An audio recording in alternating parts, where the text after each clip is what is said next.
Out. ನನಗೆ 10 ಲಕ್ಷ ಬೇಕು, ನನ್ನ ಹತ್ರ 9 ಲಕ್ಷ ಇದೆ, ನಾನು 1 ಲಕ್ಷ ದುಡಿಬೇಕು. ಯಾಕೆ? ನನ್ನ ಹತ್ರ ಆಲ್ರೆಡಿ 9 ಲಕ್ಷ ಇದೆ. ಅಂದರೆ ನನಗೆ 1 ಲಕ್ಷನೇ ಎಲ್ಲ ದುಡಿಬೇಕು, 10 ಲಕ್ಷ ಅಲ್ವಲ್ಲ. ಯಾಕೆ? ನನ್ನ ಹತ್ರ ಆಲ್ರೆಡಿ 9 ಲಕ್ಷ ಇದೆ. ನಿಮ್ಮ ಮಕ್ಕಳ ಹತ್ರ 90% ಇದೆ. ಎಷ್ಟು ಕಡಿಮೆ? ಕೇವಲ 10%. 10% ಕಡಿಮೆ ಇರೋದು.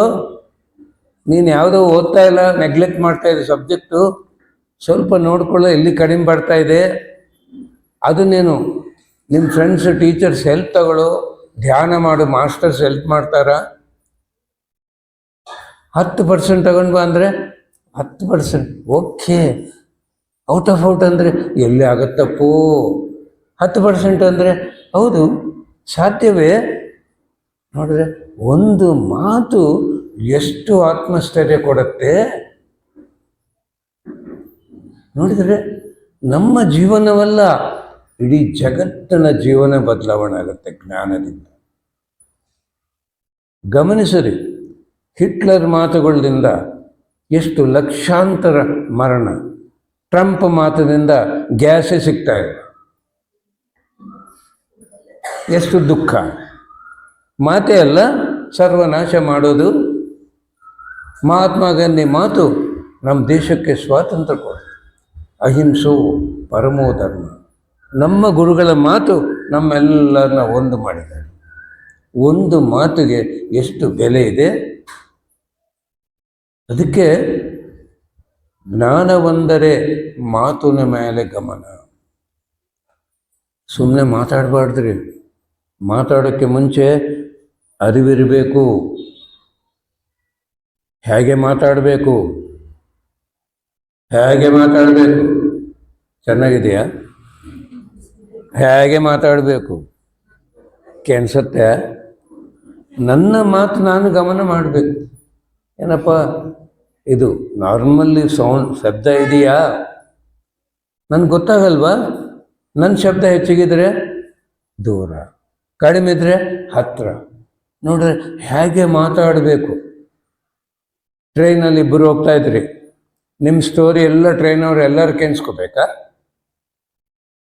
ನಿಮ್ಮಿಬ್ಬರಿಗೆ ಅಷ್ಟೇ ಎನರ್ಜಿ ವೇಸ್ಟ್ ಮಾಡಬಾರ್ದು. ಶಬ್ದಕ್ಕೆ ಎನರ್ಜಿ ವೇಸ್ಟ್ ಆಗುತ್ತೆ, ಮಾತಿಗೆ ಎನರ್ಜಿ ವೇಸ್ಟ್ ಆಗುತ್ತೆ. ಹೇಗೆ ಮಾತಾಡಬೇಕು, ಏನು ಮಾತಾಡಬೇಕು.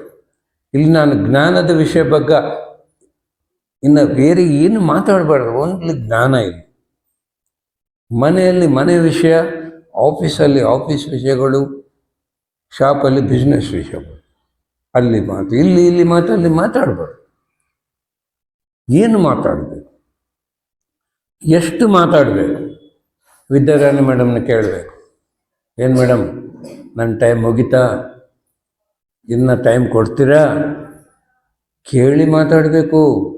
ಸುಮ್ಮನೆ ಮೈಕ್ ಕೊಟ್ಟಿದ್ದಾರಂತ ರಾತ್ರಿ 12ವರೆಗೂ ಮಾತಾಡಿದ್ರೆ ನೀವು ಓಡೋಗ್ತೀವಿ. ಹೇಗೆ ಮಾತಾಡಬೇಕು, ಏನು ಮಾತಾಡಬೇಕು, ಎಷ್ಟು ಮಾತಾಡಬೇಕು, ಎಲ್ಲಿ ಮಾತಾಡಬೇಕು.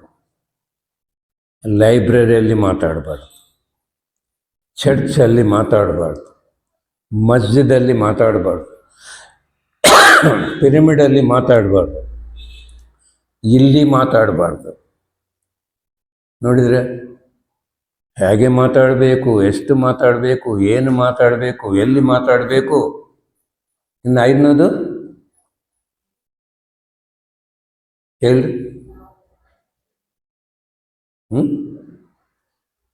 ಪಾಸಿಟಿವೇ ಮಾತಾಡಬೇಕು, ನೆಗೆಟಿವ್ ಮಾತಾಡಬಾರ್ದು. ಒಂದು ಪದ ಬಿಡಬೇಕಂದ್ರೆ ಎಷ್ಟು ಸೈನ್ಸ್ ಇದೆ ಅಲ್ಲ. ನಾವು ಗಮನ ಮಾಡ್ತೇವೆ, ಮಾತಾಡೋದು ಶಕ್ತಿಯೆಲ್ಲ ಹಾಳು, ಸಮಸ್ಯೆಗಳೆಲ್ಲ ಇಲ್ಲೇ ಈ ಮಾತುದಿಂದನೇ. ನಮ್ಮ ಎದುರಿಗೆ ಯಾರಿಲ್ಲೋ ಅವ್ರ ಬಗ್ಗೆ ಮಾತಾಡಬಾರದು. ಇದು ಗಾಸಿಪ್. ಇಬ್ಬರಿದ್ರೆ ನಮ್ಮರಿಬ್ಬರ ಬಗ್ಗೆನೇ ಮಾತಾಡಬೇಕು. ಇನ್ನು ಯಾರಿಲ್ಲೋ ಅವ್ರ ಬಗ್ಗೆ ಮಾತಾಡಬಾರ್ದು. 3 ಜನ ಇದ್ದರೆ 4 ಬಗ್ಗೆ ಮಾತಾಡಬಾರ್ದು. ಇದು ಕಂಟ್ರೋಲ್ ಮಾಡಬೇಕು. ಇದೇ ತೊಂದರೆಗೆ ಕಾರಣ ಎಲ್ಲರಿಗೆ. ನನ್ನ ಸ್ನೇಹಿತ ಇದ್ದಾನ, ನನ್ನ ಹತ್ರ ಬಂದ, ಇನ್ನೊಬ್ಬ ಸ್ನೇಹಿತ ಬಗ್ಗೆ ಮಾತಾಡಿದೆ. ಅವನು ನನ್ನ ಜೀವನ ಎಲ್ಲ ಎಷ್ಟು ಸಹಾಯ ಮಾಡಿದಾನ, ಹೆಲ್ಪ್ ಮಾಡಿದಾನ, ಎಂಥ ಒಳ್ಳೆಯವನು ಅಂತ. ಅವನು ಬಂದ ನನ್ನ ಹತ್ರ, ಏನು ನನ್ನ ಬಗ್ಗೆ ಮಾತಾಡಿದ್ಯಾ? ಹೌದು. ಜಗಳ ಮಾಡ್ತಾ ಇದ್ದಾನೆ. ಯಾಕೆ? ಇವನೋಗಿ ಏನು ಹೇಳಿದಾನ, ಅವನ ಜೀವನ ಹಾಳು ಮಾಡಿದ್ದೆ ಅಂತ. ನೀನು ಸುಮ್ಮನೆ ಬಾಯಿ ಮುಚ್ಕೊಂಡ್ರೆ ಬರುತ್ತೆ ಅಂದರೆ ತೊಂದರೆ. ಯಾಕೆ ಮಾತಾಡೋದು? ಯಾಕೆ ಈ ಎನರ್ಜಿನ ಹಾಳು ಮಾಡ್ಕೋಬೇಕು? ಮಾತಾಡಬಾರ್ದು. ಎರಡನೇದೇನು,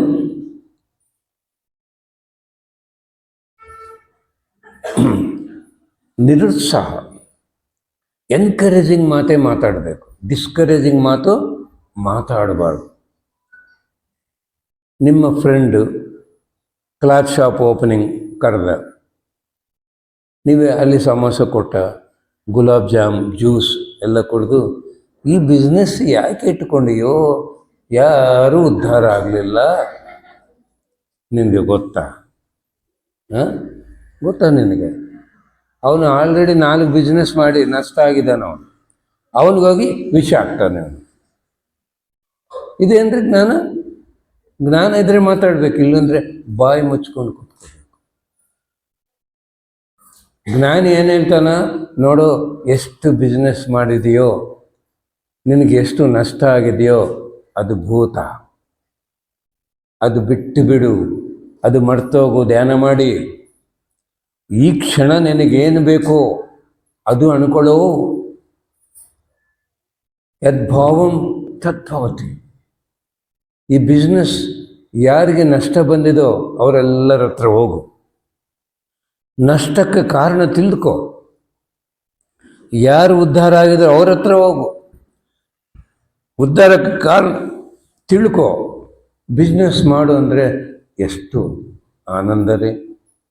ಹೀಗೆಲ್ಲ ಮಾತಾಡಬೇಕು. ಎಷ್ಟು ನಮಗೆ ಎಷ್ಟು ಆನಂದ, ಎಲ್ಲರಿಗೂ ಎಷ್ಟು ಆನಂದ ರೀ ಮಾತಿನಿಂದ. ಮೂರನೇದು, ಮುಗಿದೋಗಿದೆ, ಅದರ ಬಗ್ಗೆ ಮಾತಾಡಬಾರ್ದು. ಗೃಹ ಪ್ರವೇಶ ಕರೆದರು, ಎಲ್ಲ ಮುಗಿದೋಗಿದೆ. ಈ ಪೇಂಟಿಂಗು ಲೈಟ್ ಇದ್ದರೆ ಬೆಳಕು ಚೆನ್ನಾಗಿ ಬರ್ತಾ ಇತ್ತು, ಈ ಫ್ಲೋರಿಂಗ್ ಡಾರ್ಕ್ ಇದ್ದರೆ ಕಸ ಕಾಣಿಸ್ತಾ ಇದ್ದಿಲ್ಲೋ, ಈ ಕಿಟಕಿ ಇಲ್ಲಿದೆಯಲ್ಲ ವಾಸ್ತು ಸರಿಯಾಗಿಲ್ಲ, ಎಲ್ಲ ಹೊಡೆದಾಕ್ಬೇಕಾ? ಏನ್ರಿ ಹೊಡೆದಾಕ್ಬೇಕಾ? ಬೀಕ ಮಾತುಗಳು. ಒಳ್ಳೆ ಊಟ ತಿನ್ನಿಸಿದಾನಲ್ಲ, ತಿಂದು ಚಿಕ್ಕ ಮನೆ ಇದ್ದರೆ, ಚಿಕ್ಕದಿದ್ದರೆ ಒಳ್ಳೇದಪ್ಪ, ಕೆಲಸದವ್ರ ಕೆಲಸನೇ ಬೇಕಾಗಿಲ್ಲ, ನಾವೇ ಕೆಲಸ ಮಾಡ್ಕೋಬೋದು.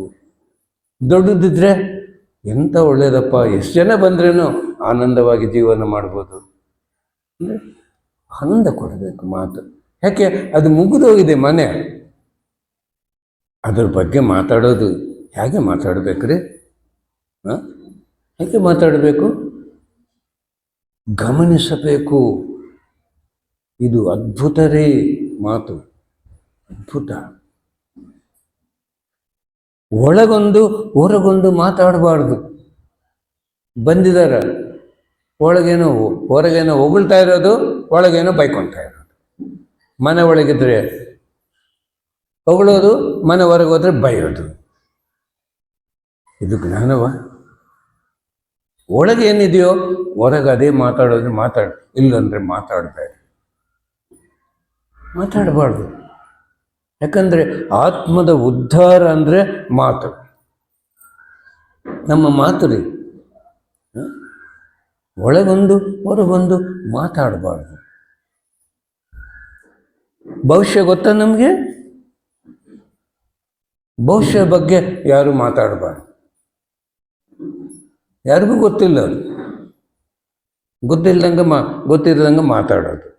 ನೋಡಿದ್ರೆ ಮಾತಾಡಬೇಕಂದ್ರೆ ಎಷ್ಟು ಜ್ಞಾನವಿದೆ, ಅದಕ್ಕೆ ನಮ್ಮ ಗುರುಗಳು ಏನು ಹೇಳ್ತಾ ಇದ್ರು, face is the index of the mind, word is the index of the ಸೋಲ್.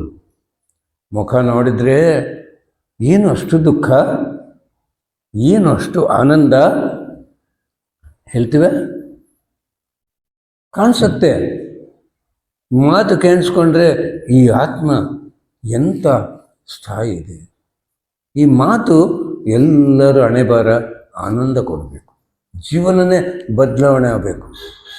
ಅಂಥ ಅದ್ಭುತ ಮಾತುಗಳು ಗಮನಿಸಬೇಕು ಮಾತಿನ ಬಗ್ಗೆ. ಅದಕ್ಕೆ ನಮ್ಮ ಪತ್ರಿ ಸರ್ ಏನು ಹೇಳ್ತಾ ಇದ್ರು, ಧ್ಯಾನವೆಂದರೆ ಉಸಿರಿನ ಮೇಲೆ ಗಮನ, ಮೋಕ್ಷವೆಂದರೆ ಕೆಲಸದ ಮೇಲೆ ಗಮನ, ಜ್ಞಾನವೆಂದರೆ ಮಾತಿನ ಮೇಲೆ ಗಮನ. ಕಣ್ಣು ಮುಚ್ಚಿದ್ದೀವಿ, ಉಸಿರು ಗಮನ ಮಾಡಿದರೆ ಮನಸ್ಸು ನಿಂತೋಗುತ್ತೆ. ಕಣ್ಣು ಬಿಟ್ಟಿದ್ದೀವಿ, ಏನು ಕೆಲಸ ಮಾಡ್ತೀವೋ ಅದರ ಮೇಲೆ ಗಮನ ಕೊಟ್ಟರೆ ವಿಜಯ. ಬಾಡಿ ಆ್ಯಂಡ್ ಮೈಂಡ್ ಪ್ರೆಸೆಂಟ್ ಇದ್ದರೆ ಟೆನ್ಷನ್. ಮಾತಾಡ್ತಾ ಇದ್ದೀವಿ, ಈ ಮಾತು ಮಾತಾಡಬೇಕಾ ಮಾತಾಡಬಾರ್ದ ಅರಿವಿರಬೇಕು. ಇದೇ ಮನಸ್ಸ ವಾಚ ಕರ್ಮಣ. ಮನಸ್ಸು ಶೂನ್ಯವಾಗಿರಬೇಕು, ವಾಕ್ಕು ಶುದ್ಧವಾಗಿರಬೇಕು, ಕರ್ಮ ಪ್ರೀತಿ ತುಂಬಿಕೊಂಡಿರಬೇಕು. ಎಲ್ಲರ ಒಳಗೆ ನಮ್ಮನ್ನೇ ನೋಡ್ಕೋಬೇಕು. ಯಾರನ್ನ ನಾವು ಈಗ ತೋರಿಸಿದರೆ ಅಲ್ಲಿ ನಾನೇ ಇರೋದು. ನೀವು ಬೈದರೆ ನಿಮ್ಮನ್ನೇ ಬೈಕೊಂಡು, ಕ್ಷಮೆ ಕೇಳ್ಕೊಂಡ್ರೆ ನಿಮ್ಮನ್ನು ನೀವು ಕ್ಷಮೆ ಕೇಳ್ಕೊಂಡು. ಇದೇ ಮಮಾತ್ಮ ಸರ್ವಭೂತಾತ್ಮ ತಿಳ್ಕೋಬೇಕು.